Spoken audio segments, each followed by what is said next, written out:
kasi medyo nag-struggle yung mga locals. Ano lang yung Yeah, yun yung mga hindi pwede mangyari. Yung mga locals namin talaga hindi nakapaglaro ng maayos. Even me. And then grabe yun yung Makolo ng fourth quarter. Talagang nag-explode. So, credits to Makolo. ano ko sa ano kung sa ginagawa ng team kung nagbabantay sa'yo yung medyo mas like kanina si Kelly.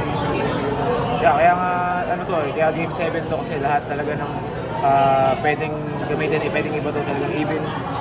Every next game talagang makikita mo. So, ganoon talaga. Kahit kami rin naman, ganoon din yung ginagawa namin. So, ganoon talaga. May mananalo, may paratalo. So, tanggap lang and then we play game 7.